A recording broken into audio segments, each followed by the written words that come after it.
Banyak cara yang dapat dilakukan orang tua mengenalkan anak untuk berpuasa.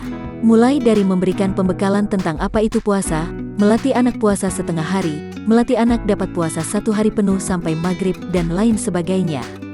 Bahkan, beberapa orang tua memberikan hadiah sebagai bentuk penghargaan atau motivasi terhadap anaknya karena telah sukses menjalankan ibadah puasa. Artis Rizky Triantono atau yang lebih dikenal dengan Rizky Kinos juga telah mengajarkan puasa kepada kedua anaknya panutan Adia Semesta Trinyikta atau Uta dan Lembar Putih Trinyikta Uti. Uta yang berusia 4 tahun dan atau Uti berusia 3 tahun tentu memiliki karakter yang berbeda-beda ketika menjalani ibadah puasa Ramadan.